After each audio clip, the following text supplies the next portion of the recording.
Hi, welcome to Empower Her. My name is Priya, and I have a very special guest with me today, Marcie. Hi, Marcie. How are you? Hi, Priya. I'm Grant. How are you?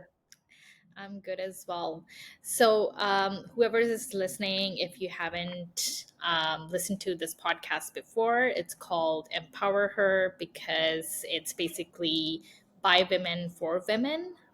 So, we focus on lifting other women by sharing our experiences, whether it's professionally or personally. And the aim of the podcast is basically to inspire other women when it comes to their careers, but then also personally as well. So I bring on different guests every episode from different careers, different professions, and hopefully people can learn from it. So today, as I have Marcy with me, I think I'll hand over to you to give a quick introduction about yourself. Sure. Thank you so much. And hello, everyone. Thank you for welcoming me into your space. My name is Marcie Bianco. I am by day, I'm an editor. Well, I guess by day and by night because it's a nonstop job. I'm also a writer. And I like to think of myself and my aspiration to be a thought leader or more precisely a feminist public intellectual, someone who is creating and shaping ideas and putting them out into the world. My background is in English literature, so my PhD is in Renaissance drama with a certification in women's studies. I have another master's degree in women's studies and also another one in English literature. And my undergraduate degree is in government. So, yeah, and Yeah. I've done a range of jobs from teaching to writing to being a journalist, being an editor. So I'm very, very excited to be here today. Awesome, and we're excited to have you. I think I wanted to have you on my podcast because, especially in this world today, when everything is going digital, everything is going on social media, I think we are moving towards more of that content. But I still believe in reading books and those traditional types of writing Yeah. as well. And I know people are out there who still believe in those things. And so my focus was to basically have you here to talk more about writing journalism and the importance of that in this world today. And then also obviously my podcast is also about women empowerment and feminism as well. So I know you're a huge advocate of that. And Yeah. so I also wanted to speak about that too. So, yeah, so let's get into it. Yeah. And let's start with, journalism and writing, as I said, and Sure. inspired you to go into it. And was that something that you've always wanted to do, or did you just end up in that field? Yeah, no, great question. And even your lead into the question, I have so many ideas about the actual act of writing, the temporality of it, but maybe we can talk about that another time and I can actually focus on answering your question.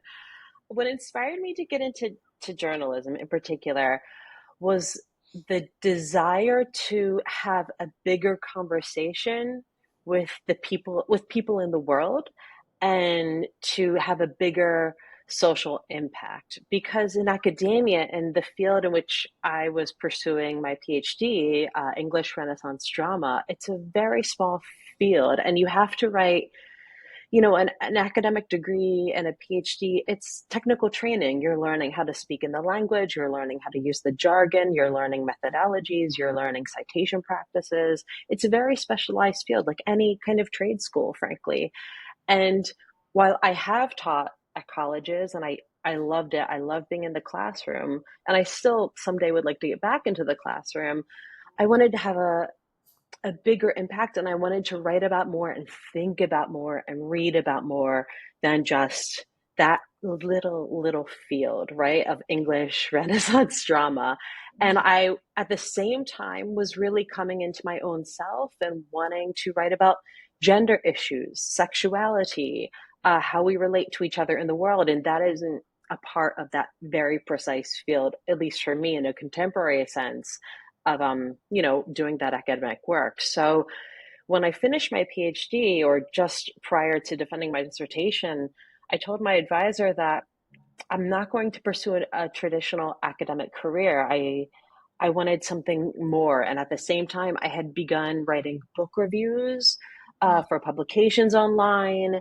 It was actually the Feminist Review. That was the first online publication that I wrote for, and I wrote feminist book reviews, or written by women, books written by women, and I was writing a review of those books. And I just loved it. I loved that community. There was in the mid aughts and the into the early 2010s, there was such a vibrant kind of multi diverse, multi-universe system of like what was going on in terms of writing, in terms of blogging. There was a lot of exploration and creativity, and it was really a lot of fun to be a part of that because you found new communities online. So Mm. that's why I moved into journalism. I wanted to have a bigger discussion. I want to shape public ideas and have a bigger social impact. Um, Mm. and writing, I believe, is, you know, writing is the groundwork for our ideas, that gives shape and frame to our ideas, to our ethics, and to our actions. So writing for me is a real exploration of ideas in the form of language, which is our primary mode of communication. Yeah, yeah, absolutely. Yeah. Um, and then let's talk a little bit about, gender studies, as you mentioned. And Yeah.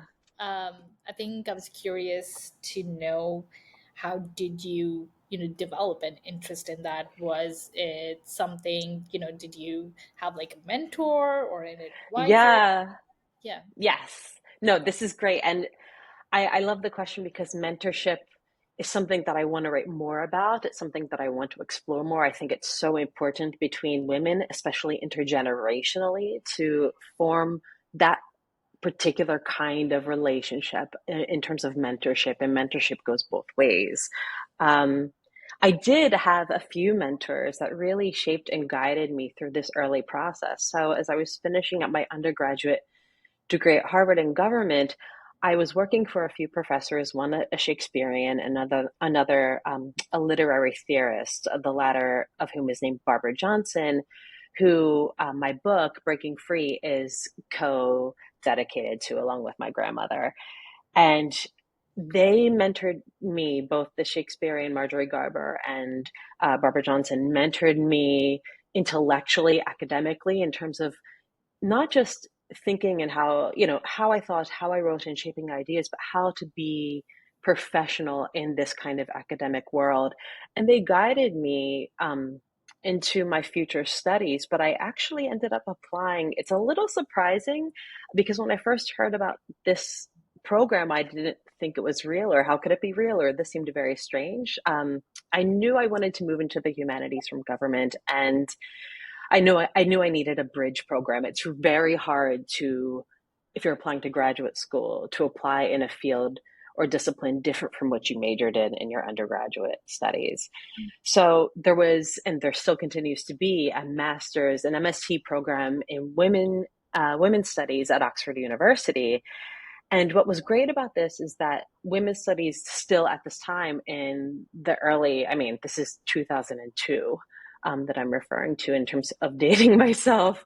It Mhm. was still pretty much a nascent field, even though women's studies as a discipline has been around for three and a half decades prior to that in 2002. But it was, in terms of departments, relatively new. And at Oxford, what was great was that they had feminists and women in different disciplines, different professors teach courses that included feminist theory and methodology, but also we were able to specialize in those particular traditional disciplines. So I was able to work with a feminist Shakespearean at Mhm. Oxford, and that was such a wonderful bridge for me to move over into the humanities, but also begin to explore these ideas that you know, growing up, I never considered myself to be a feminist because I grew up in the 80s and 90s in the United States where feminism, I mean, I know globally this is true too, but feminism was facing a backlash, and Yeah. it was very derided. And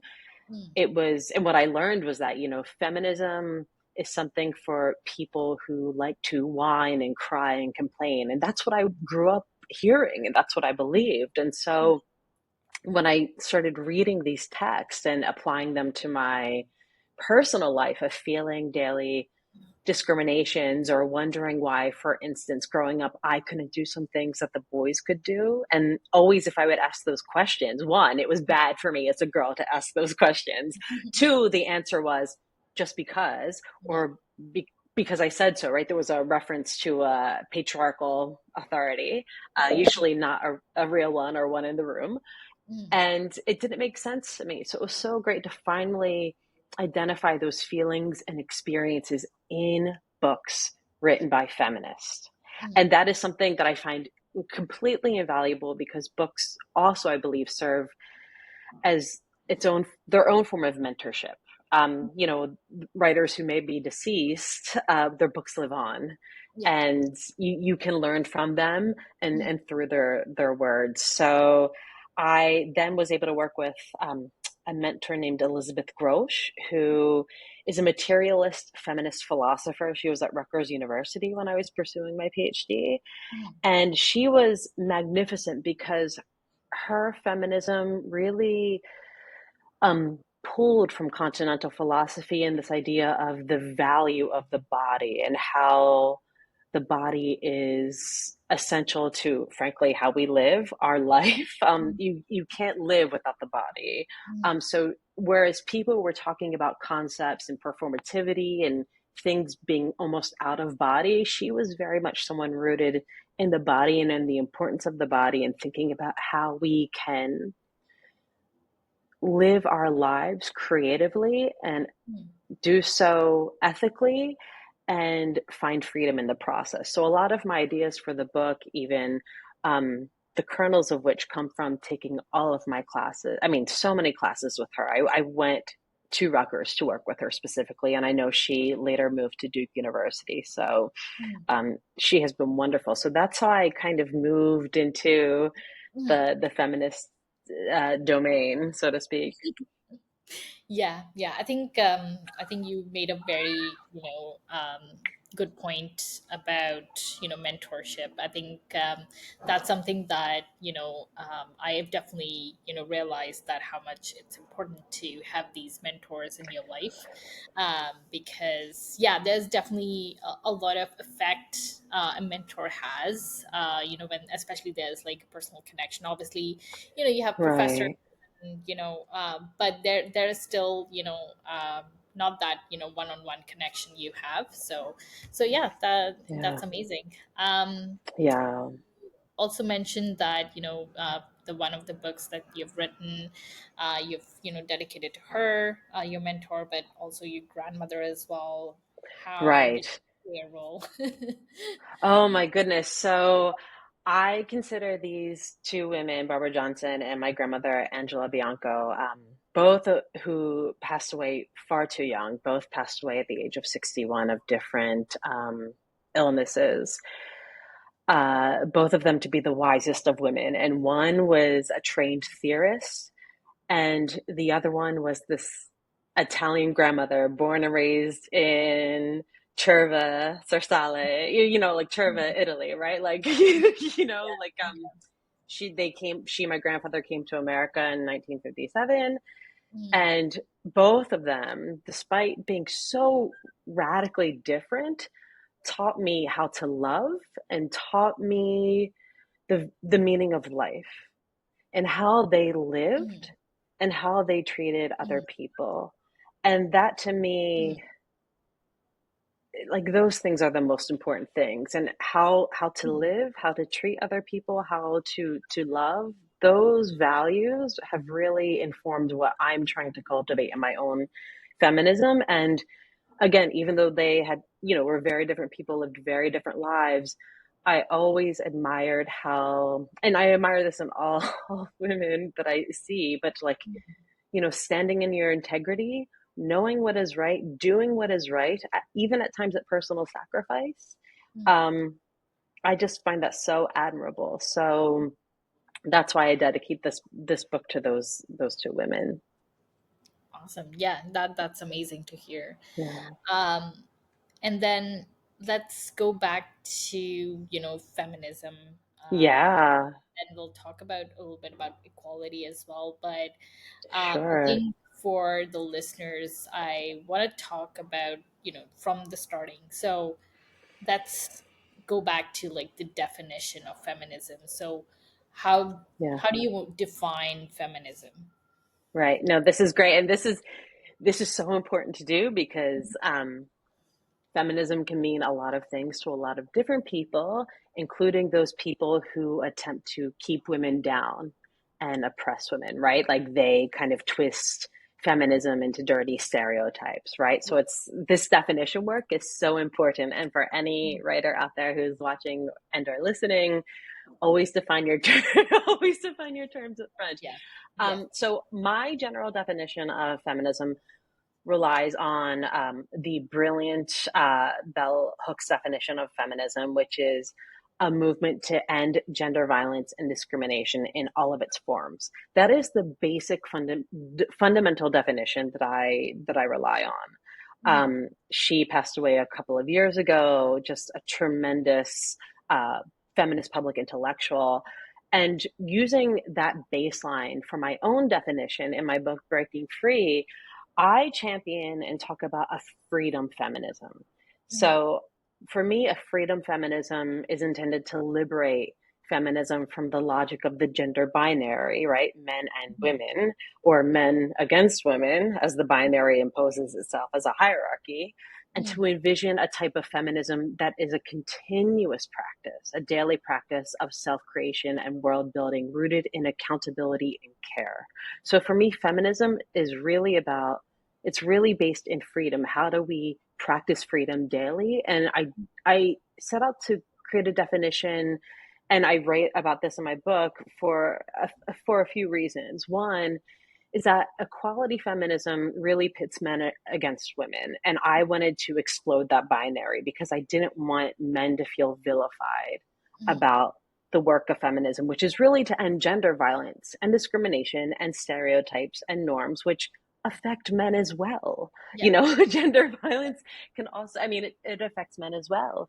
Mhm. And the second thing I wanted to do was think about feminism outside of equality, which, because it is an artificial construct, Mhm. equality is an artificial construct, it needs to be applied systemically. So, in the form of Mhm. laws Mhm. or in policy. Mhm. And what happens is that, as we've seen time and again historically, especially in the United States, is that equality might be written into a law and then people, one, it's not practiced daily. I mean, how do you practice equality? Like how do you wake up and say, I feel equal today? It's such a relative term. Yeah. Um, but also people rely on those laws as a kind of system of protection. And what happens is that inevitably the mindsets and behavior that create and lead to gender violence and discrimination are never corrected or never Mhm. changed because we're relying on these laws Mhm. as corrective measures to Yeah. instill punishment or create exact punishment. Those Mhm. do not work, and they actually, like, those laws are not changing mindsets, changing cultures, changing how we engage with each other and regard each other. And so for Mhm. me, to think about a freedom feminism is really to consider, what does feminism look like as a daily practice, right? So how we create ourselves and how we live our values every day, Mhm.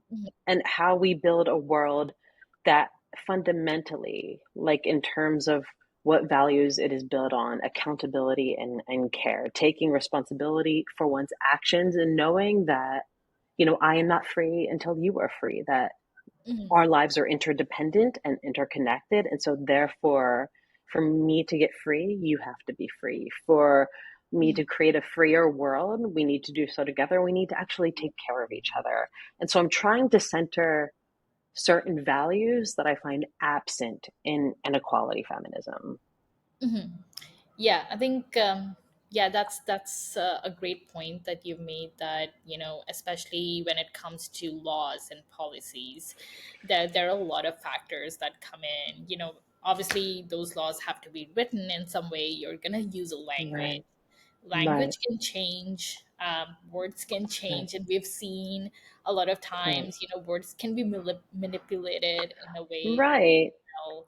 So there's a lot of things that do come into it. So instead, more focusing on values and behavior, Yeah. can make a different kind of a change that that might be needed. Absolutely, because what happens at the end of the day is that those laws, policies, rights, and protections, they are implemented, they're created, right, in the language as you just explained, but they're implemented in institutions that are fundamentally supremacist. These institutions were created by men and for men. Mhm. And so what happens if it's in the workplace, an organizational structure, women have to conform Mhm. to the rules and norms within that institution to receive the rights and protections within that institution as they are implemented in that institution, right? And the same thing happens in the court system. And Mhm. you're absolutely correct. And this is what I've written about several times. And what I write about in my book is how um, conservatives, or just loosely people who lean ideologically right, or who are, don't believe that women are people, Mhm. just generally speaking, Mhm. they have co-opted the language of equality to prevent and to roll back Mhm. rights and protections for women and racial and ethnic and gender minorities. In the United States in particular, what we have seen uh, last year, even just as an example, but we've seen this repeatedly, is that affirmative action was overturned in the courts Yeah. based on the 14th Amendment Equal Protection Clause. Yeah. And that the justices interpreted affirmative action through an equality framework, an equality logic of, Mhm. a zero sum game, Yeah. that if some people's lived experiences were taken into consideration in the context of historical racism, intergenerational racism, Mhm. and just those are just facts, right? That's a fact Yeah. that to take those factors into consideration into someone's lived experience and how they write about it in their application is somehow discrimination. Yeah. And I mean, talk about a human dignity violation and just a complete disregard for factual history.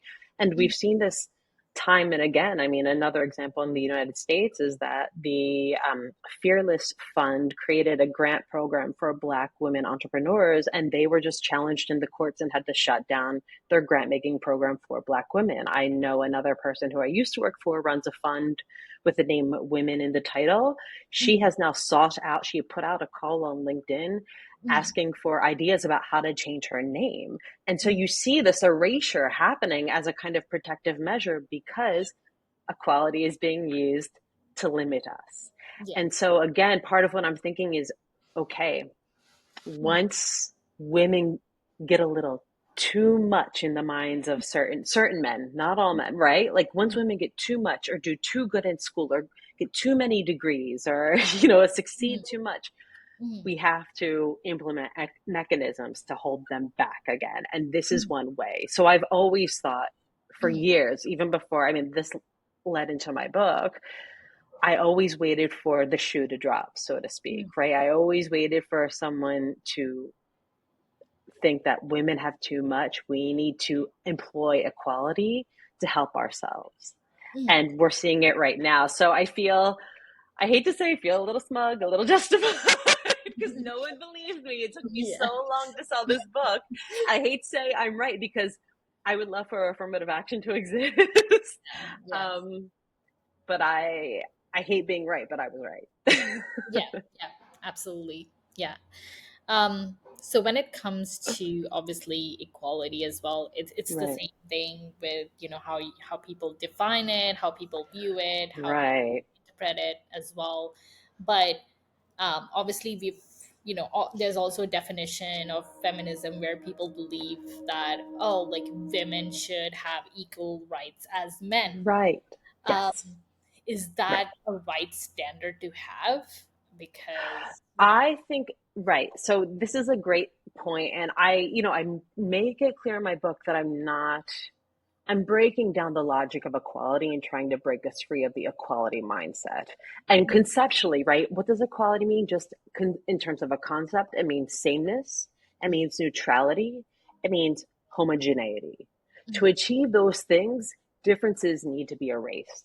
And I don't think differences, if we are going to recognize the human dignity of people, I don't believe differences should be erased, especially if the difference is in the form of a discrimination, because those discriminations need to be accounted for in a person's position in life, right? Like in their situated freedom, to quote Simone de Beauvoir, where they are in their lives, because no one is born in the same conditions, dies in the same conditions, has the same, privileges, advantages.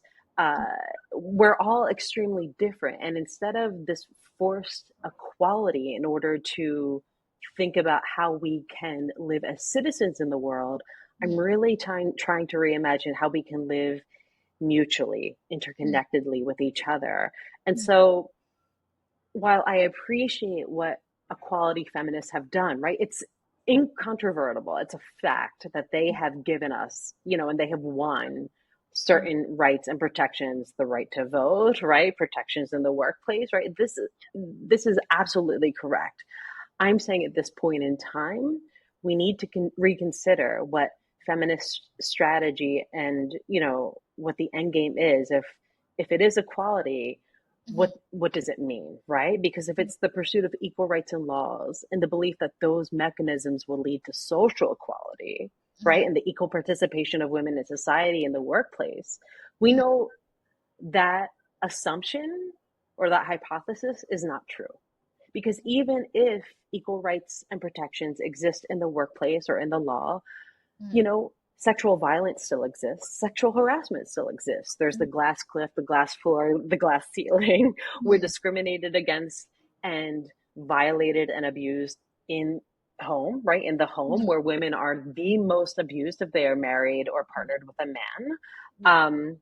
These things still happen regardless of the law. So my concern with equality is that, yes, as a baseline, there should be equal rights for everyone, right? Rights should be given to all people who are living or exist within a certain nation state. So I include migrants. I mean, it's all inclusive. Currently, our laws don't do those things, at least in the United States. yeah. um, so again, I'm trying to think about what are the limitations and also consider my concerns about how equality, because again, in our society, if women are too smart, or too fast, or too strong, right, or too good, equality will be used to chop off their heads, right, to limit us. And that's exactly what is happening. So my concern is that how can we still pursue these same rights and still guarantee that, at least in theory, in the courts they exist, right? But we know in practice that they might not come to reality. So that is why I'm trying to do this shift to a mindset change, a culture change, because with Roe versus Wade and the Dobbs decision, which overturned the federal right to a protected abortion, we know that those justices decided to interpret certain rights and protections a very particular way. And their rationale was that the word abortion does not exist in the US Constitution. Therefore, there's no historical precedent. So it's a very originalist, very restricted interpretation of the Constitution. So even if these things exist in the law, we know that they can be overturned, Yeah. even through their implementation, right? So we can't allow equality to be the end all and be all of who we are. And even as we live in our daily lives as women, if we think with an equality mindset, there's no opportunity for us to think about our self-determination, our desires. Everything is hemmed in within a rubric of sameness, or, equality in terms of how men have defined it, and what women's desires and career Mhm. success and expectations, all those things are defined patriarchally. So for me, moving away from equality allows us, and towards freedom, allows us to kind of break free of Mhm. these paradigms in which we could not talk about our desires Mhm. or our dreams or our aspirations or how we are creating ourselves in the world. So that was also why I wanted to move toward Mhm. freedom. Yeah, yeah, absolutely. Yeah, and as I said, I've always kind of like questioned a little bit about how some, people define feminism. And as I said, even like when I, got to know about feminism, the first thing Yeah. that, you usually start with is, oh, like, okay, there's a comparison between, women and men. Right. And Right. even if, you're thinking that, oh, okay, I need to be as equal as other men, you're still putting men on like a pedestal or like a standard, Yes. right? Yes. And that's not how it should be, because in a way you're No. still kind of putting a limit on, when it comes to like equality or freedom, Right. as you posed in. Even I wouldn't say that, oh, like, men have everything, or every right Exactly. possible as well. So Exactly. And I love that you say that, because I quote this in my book, and this is again Bell Hooks. She said, when we talk, because she was very critical of equality, and she said, when women are aspiring to equality, whose equality are we talking about? Are we talking about all men? Are we talking about Black men? Are we talking about Indigenous men? mhm, Whose equality are we aspiring to? Because in that articulation, mhm, she reveals the fact that not even men mhm, are equal in this world and society. And so she's really, like, she lifted the veil on the fallacy of equality for me. mhm, That's absolutely correct. And I do talk about the idea of the man in the mirror, how, through an equality mindset, we've posited or positioned the man in the mirror as our beacon, right, as our pedestal, and yeah, as the lowest common denominator for us to aspire to. And what happens, and mhm, this is where it gets really problematic and really challenging for women, especially in the workplace or in developing their careers, mhm, is that they tend to, in order to achieve men's success in those institutions and structures, they tend to replicate mhm, those very same patriarchal behaviors yeah, and ideas mhm, that in turn hurt other women. yeah, yeah, And that's also something that I think needs to be discussed more. I think there's always a reluctance, because for women and for feminists in particular, we hate to be, no feminist enjoys being critical, I think, of another woman in the way that we're not trying to tear them down, but it's mhm, important to expose that, you can still, we live in this world, we take in ideas, we are influenced by ideas, shaped by them, shaped by our cultures. No mhm, matter who I am or who you are or who the audience is, we are still learning and being conditioned by the world around us. And so this is how women of certain generations have excelled in the workplace, and we mhm. see that they have not at all changed the workplace for the better. Hmm.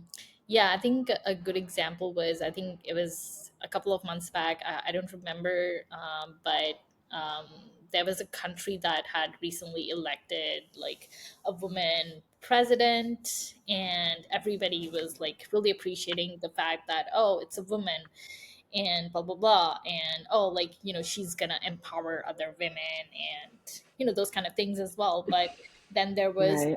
a critical article about it where they were like, yes, it's great, it's a woman, but we have to look at the kind of work she's done in the past, Right. the work she's doing. And yeah, so they did find like, okay, she wasn't really in favor of women. So that was Right.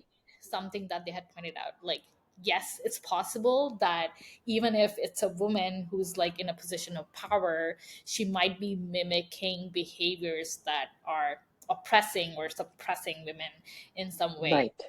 Yeah. Right. And that's why equality to me is very superficial in terms of representation, just for the very reason that you noted, because usually the women who are elected to these higher positions of office or have these very powerful C-suite positions um, are quite conservative in the sense that they were able to get ahead because of their particular ideology and beliefs, and therefore they aren't implementing laws or practices or policies that center care, right? Whether it's thinking about parental leave, whether it's thinking about daycare, daycare coverage. I mean, just basic care, even reproductive rights, right? Taking care of our bodies, getting time for medical leave, to go to the doctor, to Mhm. actually go home and take care of our kids because we shouldn't be working 24 hours a day.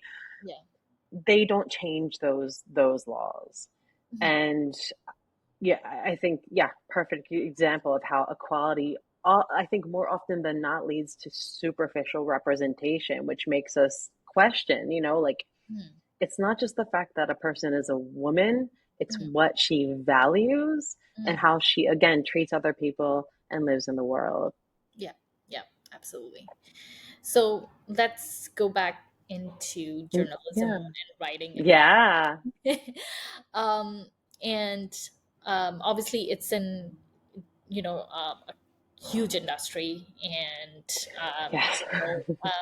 but obviously, I wanted to talk a little bit about more of this industry with the listeners as well, just to kind of Yeah. get an idea on what your experience has been when it comes to the journalism and publishing industry, because I know there's still, I would say, not um, proportion of women who are authors or publishers as much as um, I would say are needed. I guess. Yes.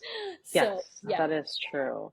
And these two professions, two industries, publishing and journalism, or now I think is broadly understood to be media or news media, but you're right, journalism, are highly challenging and challenged industries.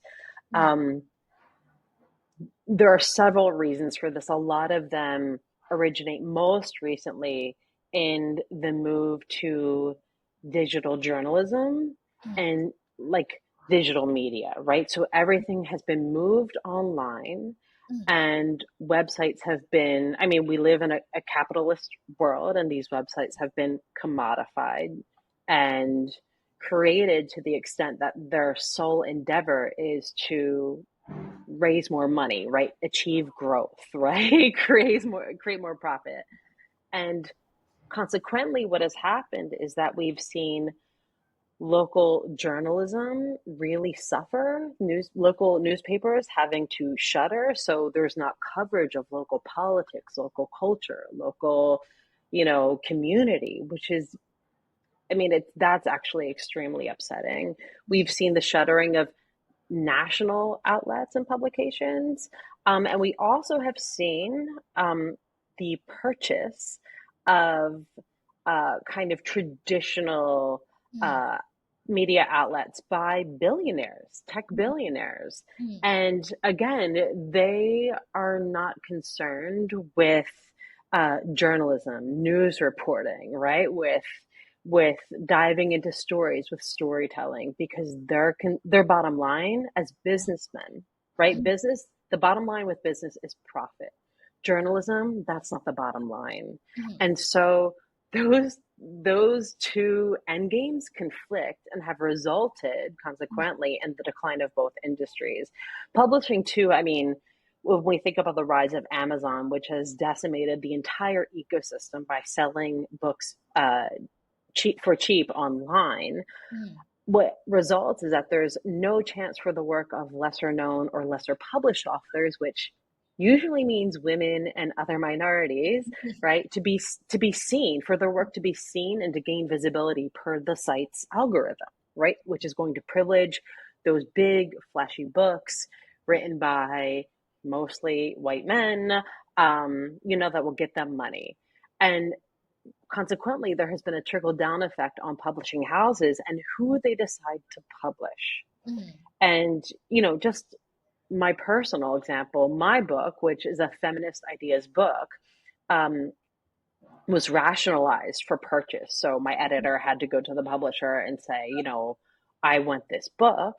mm, But the thing is, my book was going to be a money loser, right? It's a feminist mm, feminist book on ideas by mm. a woman. Yeah, And definitely. so what my editor had to do, what she had to negotiate, Mm, was to tell that publisher that she would have a roster of other books that would make up that difference, right? The mm, projected loss of my book would mm, be made up by other books on her roster. mm, And that my editor graciously, and I'm very grateful to her, took on my book as a passion project. mm, Believe me, I would love for my book to be to be a bestseller, yeah. but pragmatically speaking, it is very hard as a woman, and especially a woman of color. I know plenty of Black and Brown women authors, queer authors, especially, or if they're, brown, queer, the Mm, combination of those mm, identities, it is very hard for them to land an agent and mm, get their books published, because what happens is that publishing houses and agents think in terms of identity politics in the most reductive of senses. mm, So I have friends who will write beautiful stories, beautiful novels, and agents will say, "Oh, well, I already have one Pakistani writer, I can't represent you." They can't, for some reason, they cannot have two Pakistani writers. And this is literally what has happened to so many friends of mine. I even encountered one agent who I wanted to work with mm, desperately before I found my current agent. And he said, "I love your work, but I already represent a lesbian. So I'm sorry, I can't work with you." And that is exactly how publishing houses think. So mm, it's very challenging for women, right? Because already there is the restriction or constriction of publishing houses and agents thinking, okay, this is a woman, I'm representing a woman. And then, we are not single issue people or single identity people. We have multiple identities. We are complex human beings. mm, Um, if that person has any other kind of identity that is politicized, mm, mapped onto their bodies or their lived experiences, that will be seen as a negative, mm, because their identities, mm, rather than being dignified, are seen as financial risks. mm, And that is the reality of the publishing industry right now. And there was a mm, brief period of time, mm, especially everyone goes back to the racial justice movements and actions of 2020, after several high profile police murders in the United States. mm, Um, everyone cites the George Floyd mm, murder, but there were several high profile murders mm, of Black people in the United States at the time. mm. And like Breonna Taylor being another person who was shot and killed by the police while she was sleeping in her bed. Yes. Um, so the publishing industry, along with other industries, this is not singular to the publishing industry, but they decided to listen, and they knew that the public wanted to be heard, wanted to be seen, wanted to be represented, wanted their stories told. And so the publishing industry in particular made a lot of high profile um, hirings of Mm, prominent Black women, mm, editors and executive editors into these very established publishing houses. And what mm, happened most recently, there was a lot of news about this in the United States mm, press. Most of these women were recently let go and fired out of consolidation, out of mm, other, excuses that publishing houses gave. mm, Um, so the industry has even changed its practice to be more inclusive and diverse. And this is the same thing that has happened to authors. So I have a lot of friends, of several different backgrounds who, it'd be very cool and very chic to have their book published by, this press Mhm. because of their identity. But when they enter into that press, Mhm. the editors ignore them. Mhm. Their books, like their manuscripts, are never edited. No one gets back to them. No one communicates with them. This Yeah. has happened to four of my friends in the past year, actually, in the past 2 years, all Black women. Wow. Their books were put into contract. Mm. No one touched their manuscripts. No Wow. one communicated with them. And so that is also a very, I think I consider those things dignity violations. Mm. Because a contract was created and these houses violated those contracts, and not even that, it's just so disrespectful. And again, it's the outward show of, look, we've contracted this wonderful book on Black queer fashion, Mm. for example, Mm. and at the same time the publishing house will just let it sit and Mhm. won't do anything, right? Because they're concerned about numbers, about money, and this is a consequence of living in a capitalist world. Mhm.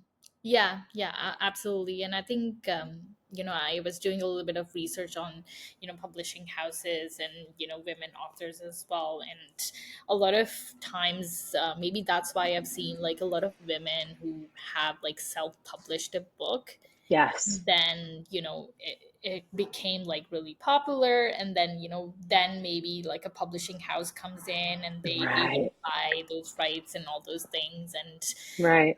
so yeah, I think that's something that is definitely a huge challenge with obviously Right. is social media as well, because I know a lot of publishing houses like also favor Right. authors who already have like a lot of following, Yes. and Yeah.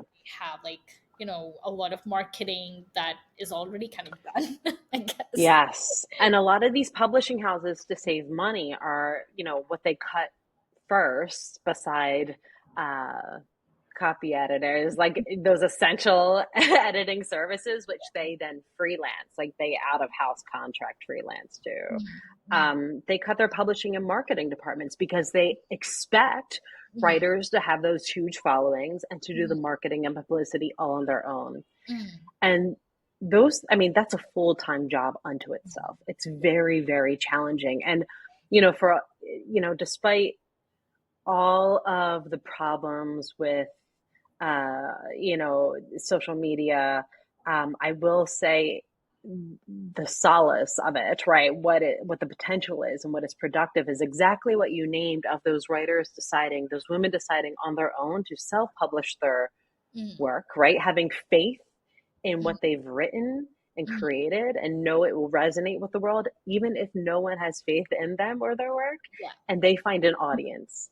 Yeah. And so then, of course, publishers say, oh, let me publish this book. But what happens is that there's an audience and there's a community who then in turn celebrate the book, right? It's not just that the writer promotes their Mhm, book, it's people read it, people talk mhm, about it, people share it, they get excited about it. mhm, And I will say that is that kind of nurturing, that kind of care and community building is so critical for writers in this particular day and age. And that is, the one boon mhm, for writers in the 21st century, for sure. mhm. Yeah, absolutely. So when it comes to, all the projects you've done so far, Yeah. stories you've written, is there any particular one story or a project that you worked on and, which was really impactful?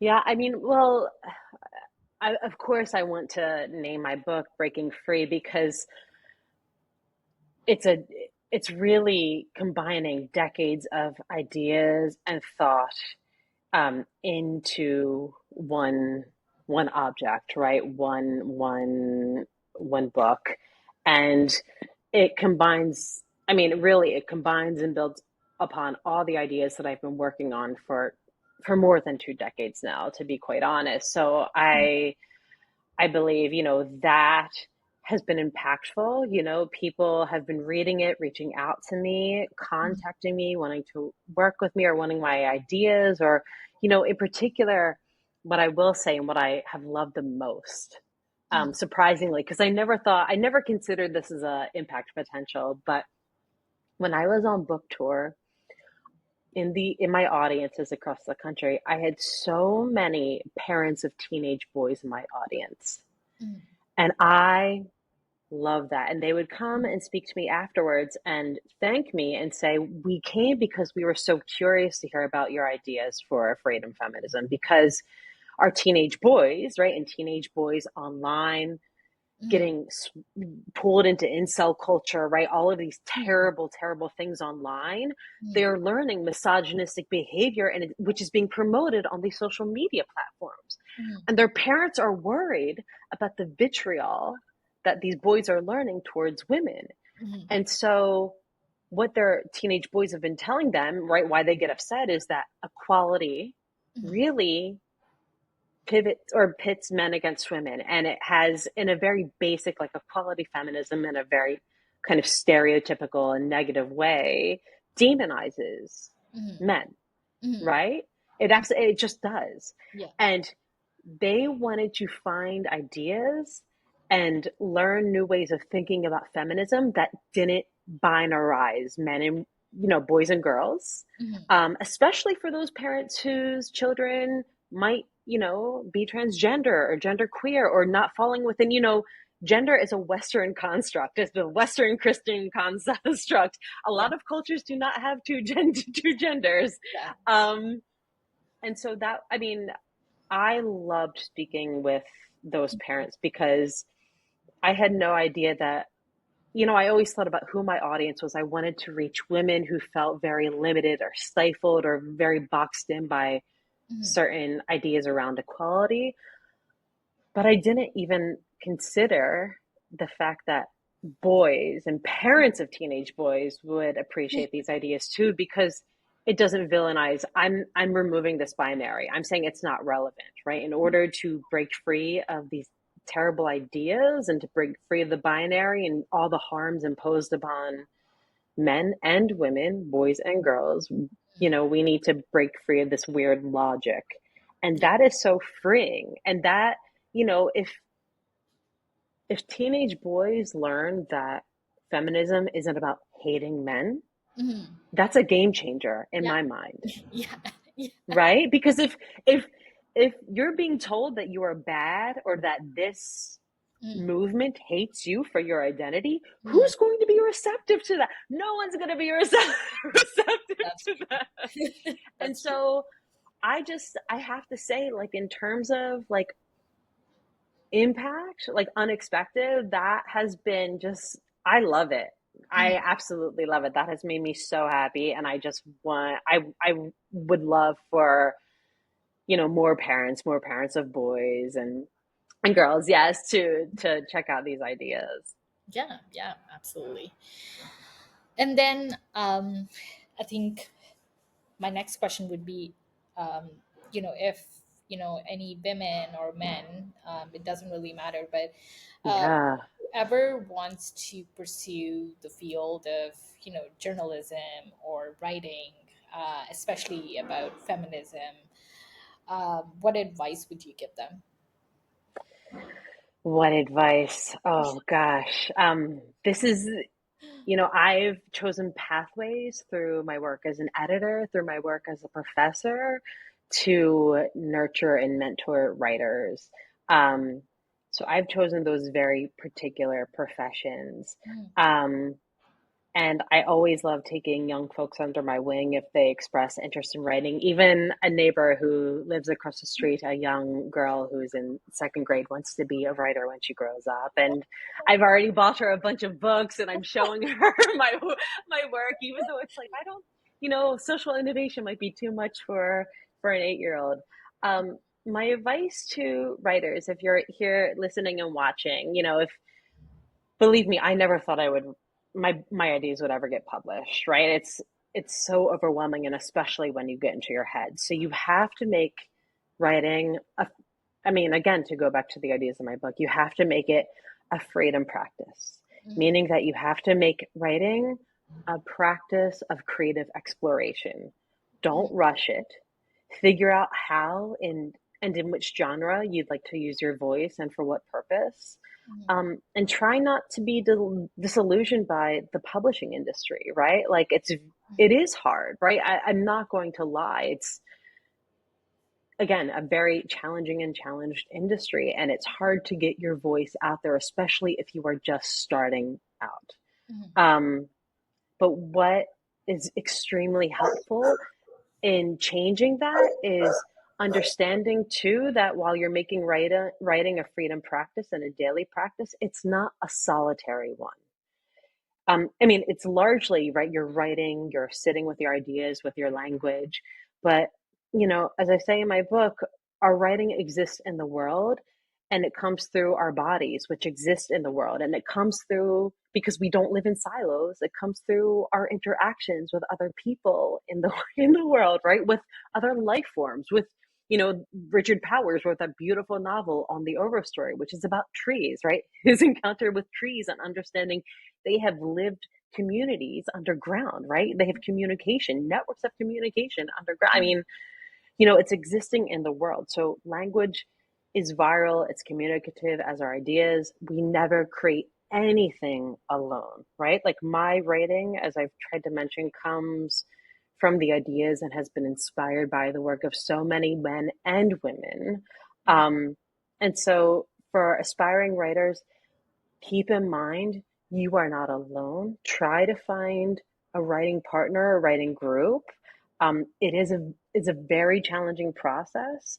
Um, but if you can find people, even in your neighborhood, there are professional groups in regions around the world, Mhm. even classes. If you're really struggling for a writing community too. I have always been advised, even though I do not have an MFA, and I do find most of the programs very costly, right? So cost prohibitive, which you have to take into consideration if you're just trying to pay your rent. Mhm. Um, you're going through a program with a cohort of other people whose work you're reading, getting feedback on, right? Whose writing in turn influences your own writing. You're living in this community of writers, and that is so impactful, right? Those can be people who you live and grow with throughout the course of your life, and even I will say writing retreats and other opportunities to write in partnership or in community with other people.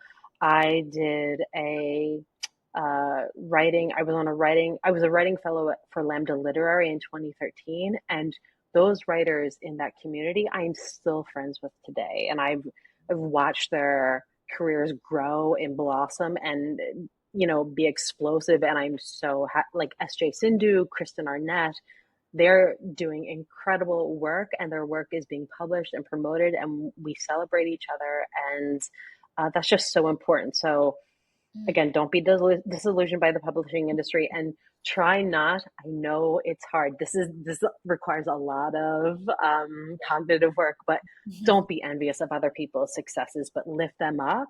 Mhm. And connect with them and build community with them, right? You might say, oh, I'm never going to get published, and oh, they're publishing so much.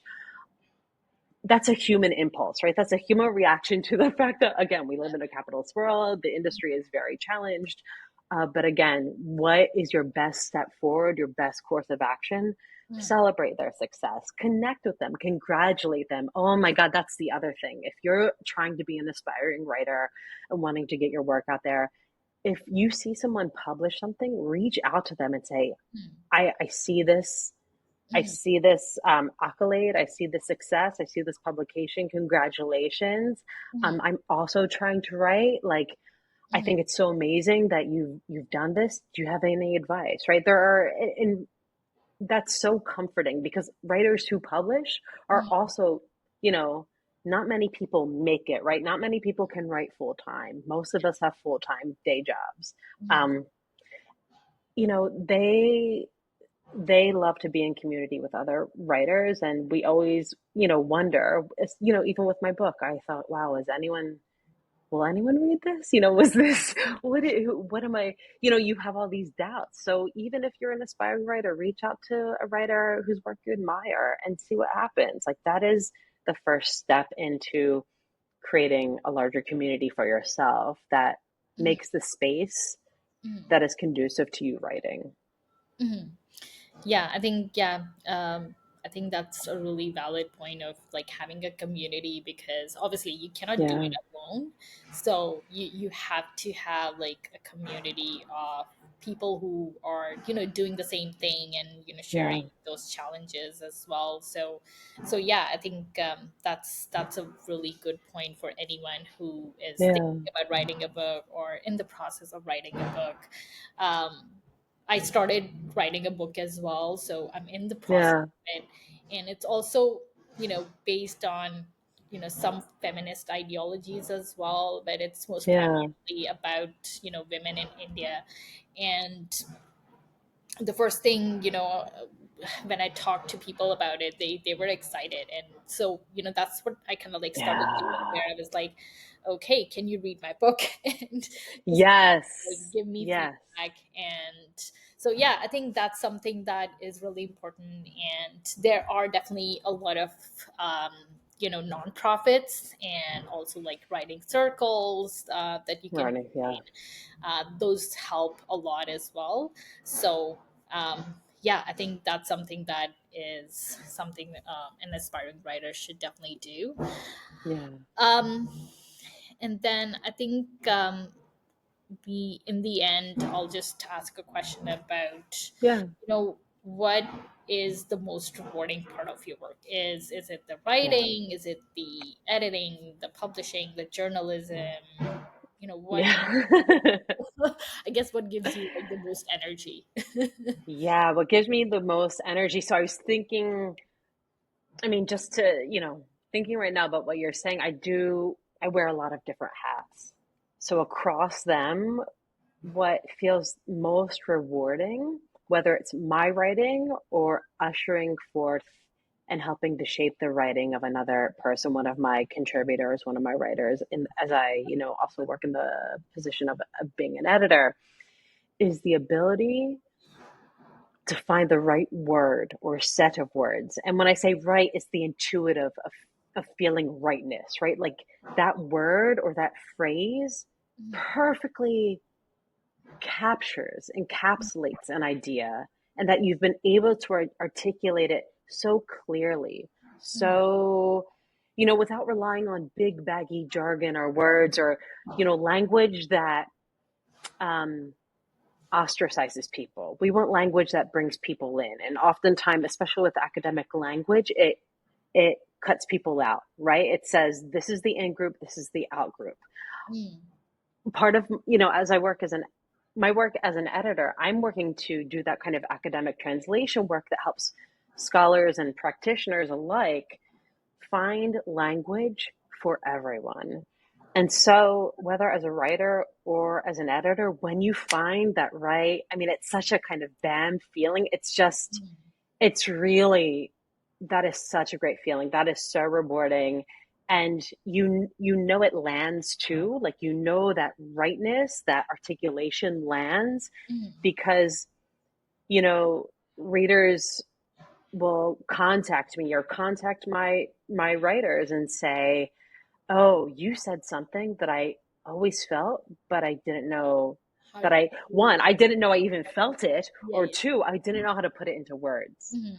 Yeah. And that is really the best Mm, feeling. So helping mm, people see and mm, feel and connect to their ideas or new ideas, and to rethink existing paradigms and practices and imagine new ones, that's like nothing beats that as a writer or as an editor. yeah, yeah, absolutely. And then the last question I usually ask Yeah. my guest is that, can you share 5 things about yourself that you're proud of? It's kind of Oh like boy, a five bit of a things. gratitude exercise. I know, I know. So, confession, I am not just, my astrological sign is not just the Leo, I'm a double Leo. So, sun and moon in Leo. Mm, And we are very proud and caring and loyal individuals. So, for me, what I'm proud of is living my values and standing in my integrity is very, very important to me. So, I try to live my values at times, uh, sometimes to my detriment in the sense that, in the workplace, um, if I speak up to defend someone or call out something that is unethical, that's not taken too well, right? And I put myself at risk for doing those things. But, living my values, um, believing in freedom, right? Like the value of freedom, of justice, of care, of accountability, and transparency, like, you know, those are five values. That's very, very important to me. Um, I think that's the most, what I'm most proud of, especially when the world Mm, feels so big and when there's so much going on in the world. And as writers, a lot of times we think, what is our work doing, right? There is genocide going on in mm, Gaza right now. How is my writing yeah. stopping this suffering? It, Mm, it's it's existential, right? mm, Existentially, it causes a kind of internal crisis, and you think about how am I positively changing this world? And what we have to do is think, how you know how is my writing embodying my values? How am I living my values? If mm, that can create a butterfly effect. We all mm, have to tend to our own gardens, and this kind of change, mindset change, and then culture change, it really begins on the individual mm, level. So when things feel so overwhelming, I know at the end of the day, I'm doing all I can to live what I believe will create a more free and just world, like living those values. And that's one big thing that consists of many, many small things that I'm proud that is a huge thing in itself. You're right, because it creates like a butterfly effect, and all it comes down to is like your foundations, your character, and Right, that's where you build other stuff on it, right? So right. even just having that authenticity in a world where it's like mostly everyone is like conforming everywhere. Yes. Yeah. So that in itself is like a huge achievement. Thank you, Priya. Yeah, no worries. So we'll end this podcast episode here, but I hope this was helpful to whoever is watching it, whoever is listening, and obviously go and buy Marcie's book because it's amazing. I've also started reading it myself, and yeah, I'm looking forward to reading your work.